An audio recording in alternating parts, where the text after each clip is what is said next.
Hello everyone, if you're looking for a venue for Kick Ons, this is the venue. 450 games of absolute brilliance between the three of us. The number one opinion man in the game in Kane Cornes, and Sportsbet's very own with 149 games of awesomeness in Josh Jenkins.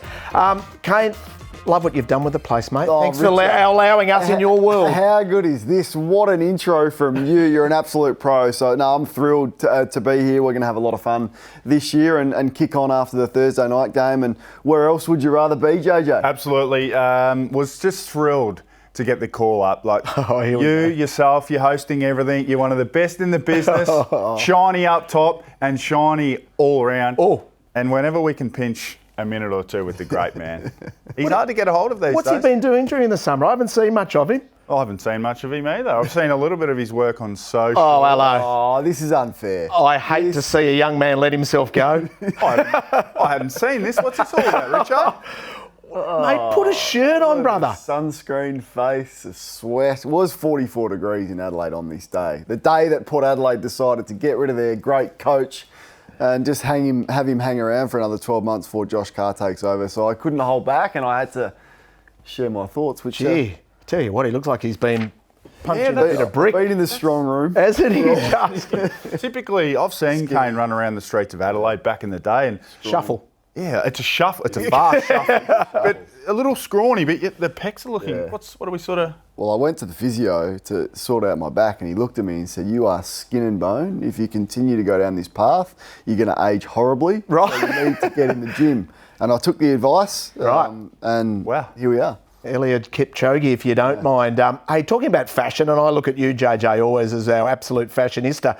What do you make of the Gold Coast jumpers? Well, I mean, it's a bit of hysteria, is it not? Look, we can't see the logo on the home jumper. I get it. So that's probably... That's an issue. That's probably... Sure. But, I mean, I like pretty in pink. Yeah. Pretty in pink. It hasn't seemed to worry the Penrith Panthers. They've won a few premierships on the trot, 4 in a row. So if they can replicate something from the Panthers, then what's the problem? I'm okay with the pink, but can you see that jumper running out of the MCG in front of 100,000 on grand final day and winning? We've had Richmond do it in their proud jumper. We've had Geelong do it in their proud jumper. Sydney looks great on there. Brisbane have got a striking... That is not a striking jumper. They need to change that before they even think about running out on grand final day wearing that. It'll be striking if they start playing well. We will come round to the jumper. If they start playing some decent footy on the road, we'll come round to it, Richard. Just hang tough in the pink. So clearly we'll never come around to it. How these things work. Like, who's paid? They would have paid a consultancy firm a lot of money to come up with that. That's right. What? It's a good wage if you can get it. Hey, we're going to tackle all the big topics, and Kane, we'll start with you. We're at the chaos of this opening round. It's so frustrating for everyone. Yeah, it is. I mean, it's hard because you're thinking how, you got to think about people's lives here and the safety of those people. So the AFL had no option but to do that. I'm glad they made the call on Tuesday to make this decision for everyone. What I do think, though, is how much it's going to favour Brisbane for the rest of the season. Like, they played in the grand final. They've had a number of injuries and interrupted pre-season. So to give them an extra week ahead of their first game, I think it's against Sydney. Then they play West Coast and Richmond in the next two after that. It's just ideal for Brisbane and the extra week that they will get for preparation ahead of this season. But won't they slot that into round 3? They will. They will, but the extra week of training, the extra week of recovery, get a couple of further players back and more preparation rather than rushing with the short pre-season and the March the 6th start. I think it's going to work out well for them. I agree with that fact. I think it's a big win for Brisbane. Now, we know why, so it's not necessarily about who wins and who loses, but they're effectively 5 weeks plus celebrations behind their opposition. I watched them play in the pre-season against Adelaide and they looked fantastic for three and a bit quarters, and then they just ran out of steam. So, as Kane said, to get an extra 7 to 10 days of hard training plus the extra recovery, look, it works beautifully for them. And they look pretty sharp in the first half of that game. So, it's a bit of a win for Brisbane, but overall, it's a loss for us. Yeah, two coaches who aren't under pressure into that game. Kane, who is under pressure this season? There's a few. So if we look through those that are facing scrutiny this year, I mean, the names are there. Matthew Nicks, Luke Beveridge is going to be there. We know that Ken Hinkley is moving on. Michael Voss, certainly, if the Blues can't make a deep run in September. And then Justin Longmuir, who has a strange and bizarre issue with his contract. They've put him on staff. But look, there's 5 there. if they don't make the finals, as much as you hate speculating on people's jobs, the reality is that they're probably going to move on. Now, all 5 of those aren't going to play finals, those teams there, because of how strong it is. So the reality is there's going to be 2, 3, 4, perhaps 5 coaching changes at some point this season. Why is it strange that Longmuir's on a staff contract? Isn't that fair and reasonable? Well, is he the only coach on such a contract? I mean, it's not. What's wrong with it? Richo, it's never worked. Adelaide tried to do it with Neil Craig, didn't work. Carlton tried to do it with Brendan Bolton, it didn't work. It doesn't work. I think there's been 3 examples of clubs that have tried to do it, and it just doesn't work. North Melbourne tried to do it with David Noble. It makes it easier for the club to move him on. And it's not going to alleviate. It doesn't do anything. It's not going to alleviate the speculation. It doesn't achieve anything, as far as I'm concerned. You either win or lose. If he wins, correct, he stays on. It doesn't matter what his contract says. They'll extend it. They'll find a way to allow him to stay on. If they're not winning, he's gone, like the rest of them. I think Alistair Clarkson is a guy who could nearly be on that list as well. If North, look. What's your expectation then? What's a pass mark for Clarko and North? Well, I think they should expect to double their win total from last year. So I think we spoke about them as the best 3-20 team of all time. They only won 3 games. They were competitive in a heap, but if they don't double that and get to 6 or 7, maybe 8 wins, then they're not going to move him on, but he's got to be under some type of pressure. He's been there for some time. He's a development coach at the moment, isn't he? Do you believe in the love coming from the Ds at the moment? Well, they've spoken a big game this off-season. No club has done more talking publicly, and that's okay. I'm not going to be critical of that, because if Simon Goodwin had hidden away, I would have said, where's Goody? Why hasn't he spoken to the media? But they've been very visible. President Brad Green has spoken. They had this pre-season camp on day 1 where they all went away and had some hard conversations. And look, do I believe it? No. I think it is more spin, and they're talking it so that eventually they think everyone is going to believe it. But these are players. One didn't want to be there in Petrarca, and one they've tried to trade for 2 years in a row in Clayton Oliver, and now all of a sudden they're in love with them again. Like, just because they say they're in love, we're supposed to believe it. I need to see more actions out of Melbourne and less talk. And that's the point for me. So what we saw or didn't see on the ground. So look, it's a pre-season game, but it's all we've got to go off. So to me, this was the same old D. So dominated total disposals, dominated around the footy. Max Gawn was dominant in the ruck. They smashed them at clearance, and they smashed them getting the ball inside forward 50, but they couldn't translate. Now, D's fans will say, oh, but we kicked inaccurately. Well, that happens a lot for them as well. So the same issues in terms of the actual mechanics of footy look to be there in that small sample size, admittedly. Oliver and Petrarca dominated, but it didn't change the outcome of the game. Where are they kicking their goals? Well, that's the biggest watch. I think Melbourne, for me, and we'll follow it pretty closely on this show, we're going to have a magnifying glass on them, because they had a big review at the end of last season, and they said the way we're playing doesn't work. Yep. So contest defence, which you've just highlighted, no worries, tick, tick, but they can't score, and their efficiency in transitioning the ball is still an issue. So Simon Goodwin needs to come up with a game plan that suits 2025 and not 2016. Yep. The game's changed. The best teams score heavily. Melbourne aren't one of the best teams, and we'll see if they can address that this year. And I think the best coaches, Kane, have changed that model. I think most coaches would rather stop a goal than score a goal. That's just the way they're built. Whereas the great coaches, Chris Fagan and Chris Scott, opened himself up to that in 2022. We've got to be a little bit more vulnerable behind the footy to give ourselves a chance to score. Simon Goodwin and others haven't quite come along with that yet. Yeah, and I think like what Hawthorn have done and what Sam Mitchell did in the second half of last year, you can see when you score, and you know, you're big forward, you love kicking goals. It's infectious, crowd gets behind it, everyone loves it, and the players get a big buzz. When it is so dour and low scoring and it's all about defending, it's boring to play, it's boring for the fans to watch. So the game's changed. Let's see if Melbourne have changed with it. What has gone on in the pre-season in regards to these injuries? This is ridiculous. Carnage. Any reason why? Absolute carnage. Well, I've got a firm belief that the players don't train enough and they're not conditioned enough when they come back day 1 of pre-season. They get a lot of time off now. And it is hard to train on your own. Like it's not like running, Richard. Yeah. You can go for a run on your own. It's hard to kick a footy to yourself and train at the same intensity. So you're saying they don't train enough? They're not conditioned when they come back, yet the coaches are asking them to perform at an intensity that they're not ready to when they come back day one of pre-season. And I think there's some frustration, JJ, amongst the coaches, amongst the high-performance staff, that these players are now getting so much time off. Yeah, there's no doubt from when I started to when I finished, the ability, I remember starting early October in a pre-season, and look, that's a big grind, but it sets you up. Yeah. It gives you a great base to be ready for the season. I think one of the issues can be, I think some of the expectation from clubs is to be in tip-top A1 shape on day one of pre-season.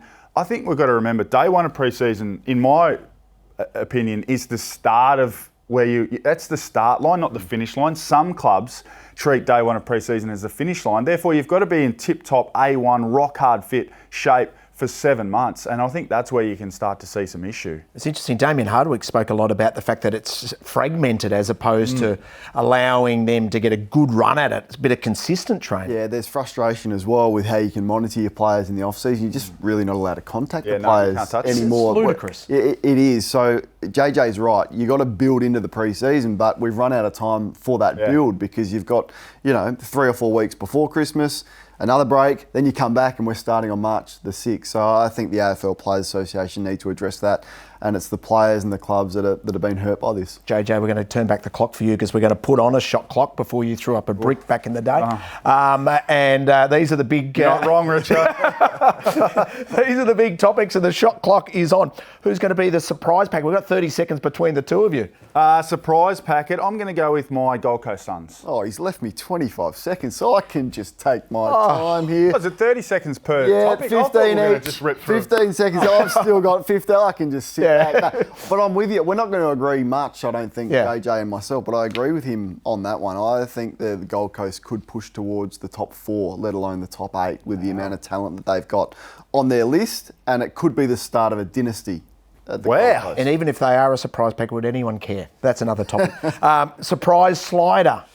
Yeah, well, we've got some options here, but I think Port Adelaide are going to slide out of the top 8. I think it's going to be hard for them. So with Port Adelaide and why is it going to be hard for them? Well, I just don't think their list is that strong, and I think they've overperformed with the list that they've got. 15 seconds. I think a couple, maybe 3 of. I could see Carlton missing. I can see Port definitely missing. Fremantle missing.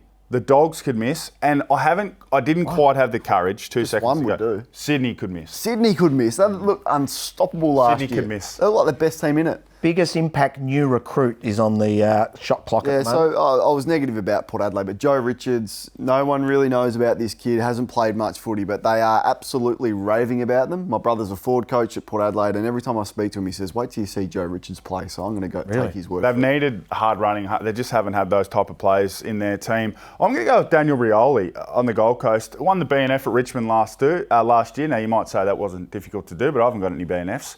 I think he'll 23 touches. You can have one of mine if you want. I've only got 4, so I can lend him one. Trade 4 between us. That set him up beautifully for that. So I reckon Daniel Rioli could have a big year and a big impact for them. Brownlow medalist only in 20 seconds. We've run out of time. Caleb Sarong, proven vote getter. Fremantle will win more games this year and he'll get the votes. I only need 1 second. Nicholas Dacos. Very obvious. 38. Very obvious. Okay, well, I'll give you a left field roughie at a big price too. Harry Sheasel. If the Roos can win 8 to 10 games, look out for the Sheasel. That's a massive if. Coleman medalist. The unicorn Sam Darcy. He's ready to absolutely explode. He's the most unstoppable player and will be this year in the comp. We've never seen anything like him before. If he wins the Coleman, Bevo will get a 4-year extension. Get on. Again, obvious, but for a reason. Jeremy Cameron. No more roaming, Jeremy. Stay inside forward 50. Captain Obvious here. Kick 75 goals, and if you do that, the Cats will be I'm trying to find some value for our loyal viewers. Charlie Curnow says hi. Stay with us. We're going to chat all things Dean Cox, who makes his debut, coming up next as a coach.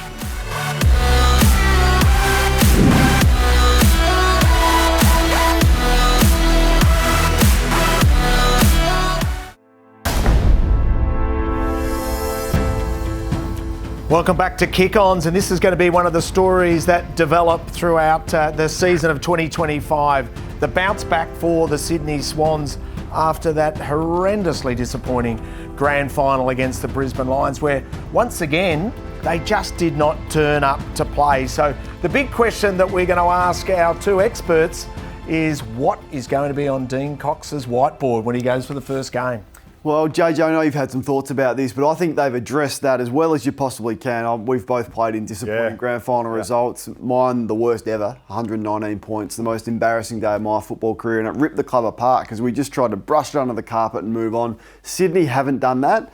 And you've noticed that this has been their theme throughout the pre-season. Yeah, well, look, I'm a bit worried. I love the fact that Dean Cox has tried to change a little bit of what they do, and they want to be more tough in the clinches, and particularly if they get back to grand final day. But the one thing you can't do, boys, is, and this is what we did, is try and live on grand final day. Nothing matters. Wins in round 4 and round 8 and round 12 don't matter unless we get back there, because psychologically that's a tough place to live if you're only going to be able to make up for it on grand final day. It is interesting though, the different scenario though, of course they've got a new coach. That might be a little different to what you two live though. Yeah, no doubt. So it might not be a bad move for them. Look, as I said earlier in the program, I love John Longmire and I think he's a star, but maybe the time was right, fresh voice to come in.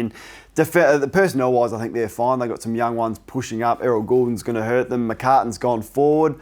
I'm not sold on their key forwards with Amadi and Logan McDonald. So McCartan, I don't know, probably worth a punt. Well, McCartan forward is potentially good, but she's at least them short down back. Yeah. So Malikan, who's about 193, and then Dane Rampy's going to be the other guy who's going to have to step up, and he's had some injury issues as well. So look, personnel-wise, I think they've got some concerns as well. That's why I'm lukewarm on them. What about on the whiteboard in regards to Hawthorn? Well, where's the key? We love their small forwards. As good as any, probably with Brisbane in the competition. So they get right up the ground, led by Dylan Moore, who the All-Australian now is a star. But there's the wizard, my man. He's ready to, I think, explode if he can kick accurately. Who knows? 40, 45 goals this year would be a great return from him. They love the big stage. We saw that throughout the finals. Ginnivan will be always in the headlines once again, but he can play his role. But then I like players like Connor McDonald and Cam McKenzie and these ones that we haven't spoken a lot about, but are set to have big years, I would have thought, JJ. And it's got to be these guys because, look, maybe Ochol will do his best, and he had a good season last year. Cal Shadir's injured. Mitch Lewis is not going to be there for some time. Sicily forward or back? I'd have him forward. I just think they need him forward. So it'll be fascinating. They've got plenty of tall defenders with the recruits. So those smaller guys for Hawthorn are going to have to step up. Otherwise, I don't know they're going to be able to kick a winning score. And you've already touched on it, but certainly on that whiteboard will be the scars of the trauma of that grand final. Yeah, so they'll want to start well. Every team always does want to do that, but they want the hard edge of the Swans back, as mentioned there. So let's see how they go in the first half of the year. And it's a good opponent.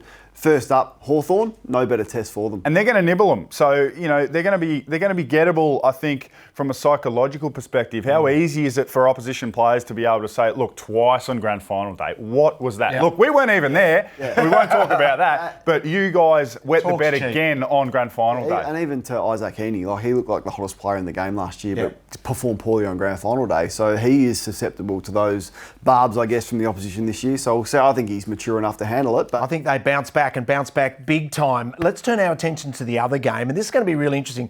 Two massive outs, Jesse Hogan and Jordan De Goey. Does that change your tip? Probably does. I think Hogan is a bigger out than what De Goey is. I don't think any of us were expecting Jordan De Goey to play with the interruptions that he's had throughout the pre-season. He's got a lot of work to do to get his body up to speed, but Hogan was a shock. And he was the best forward in the game last year, the Coleman medalist and the best contested mark inside 50, JJ. Yeah, and he's the one they probably can't cover for because they do have great depth inside that forward 50 with Daniels and Toby Green and a few other guys that roll through there. But Jake Stringer was maybe a guy who could have offset the loss, but he's done the hamstring as well. That's going to be a big watch. So I think it is probably a tip-changing out, Jesse Hogan. I love the way Collingwood were running on top of the ground, though, in that pre-season. They look in really, really good nick. I'm excited about a new segment you've brought to the table, JJ. Finally, you're doing something. And it is called CARN Kane. What's this all about? Well, this is our man. So our man's busy, right? He's on every show at all times, during the day, during the night. So this is CARN Kane. When he contradicts himself or speaks out of school, You're ready. I'm onto it. Right. So Kane Cornes believes the term superstar is thrown around too often in AFL circles. He said that. I don't write the headlines. I didn't write the headlines. We're going to be punchy here. You stay out of it. Just let me talk. So he says the term superstar is thrown around too often. And if we jump to the very next quote from our very, very great man with us. What, in the same league? Talking about Essendon swingman. 4 years ago. Potentially Bendigo bomber. 4 Nick years Cox. ago. I think he's the game's next biggest superstar. Come on, I Kane. didn't call him a superstar. I said he was on his way and could be. Unfortunately, Proof's in the pudding. he's let me down. But CARN, not a bad start, but bit of work to do. CARN, JJ. I think you got a lift on that one, but pretty good start. Hey, Monday headlines on the other side, and of course we're going to try to build a fund for a footy trip. Where will we go? Check it out.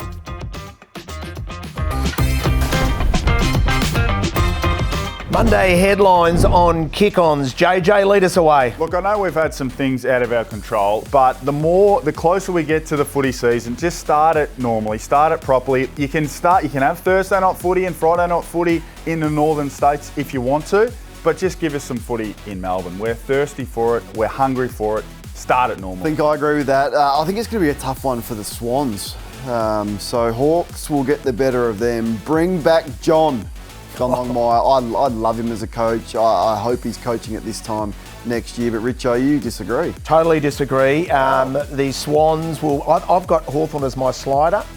And I think the new dean of Sydney Uni will flex his very considerable muscle. Now we have got $100 each and every week to build for our footy trip. Yep. Now, where are we going? Well, that's what we need to determine. TBC. At the moment, we're going next door for a coffee because we don't have a lot. But at the moment, we're giving you $100, Kana, because you're the skipper. You're going to lead us away. You're going to build a bank, and as long as you have a profit, you keep the hot seat. You stay on. All right, so what we're putting $100 on of our footy trip money is the over in that game on Sunday between the Giants and the Magpies. The over's only 170.5. They will go over that. They will go. Don't you worry about that. There'll be fatigue that sets in. There's a cyclone about 4 hours north. A fatigue that sets in round one. The game will open up in the second half. It'll be high scoring. Both teams look sharp. Well, the Giants didn't, but Collingwood looked sharp in the pre-season. They'll go over that. Okay.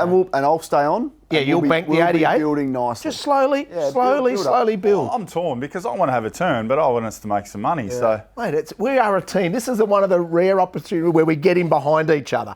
We're with you, Skipper. Pray for the rain to stay away. Rain, go away. We're going to have a multi every week as well, just to help our audience and gamble responsibly, of course. So we're going to multi these up. And what we're also going to do is ask you, our audience, to get involved. We're going to have a 4-leg multi, us three, plus a member of our audience, if you don't mind. Where do we go? We didn't know one this week because we haven't yet got an audience, and we'll hopefully we get one next week. Toby Green, so Jesse Hogan out. Thumb, no good. Banged it in the bus door or something a little bit obnoxious like that. Toby Green, Toby time, didn't have the biggest season last year. He'll take Braden Maynard to the cleaners and kick 3 or more. Yeah, I'm not buying that finger in the bus door story. But anyway, John Newcomb, inside beast, small ground, the SCG contested. He's a star. He's a Brownlow medal chance this year and 25 plus for him. And head to head, I'm just keeping it simple. Sydney Swans to defeat my slider, which is Hawthorn. That little multi will be over $10. Gamble responsibly. Follow us, of course, on Feed Nation. So that's how you follow us. Look at all the various social media profiles that we are building, all because we're in Kane's house. We're in your house, Richard. I love what you've done. You're in control. Mate, I love what you've done. Thanks for inviting us along for your show. Hopefully you enjoyed it. If you want to kick on, this is the place to do it. See you next week.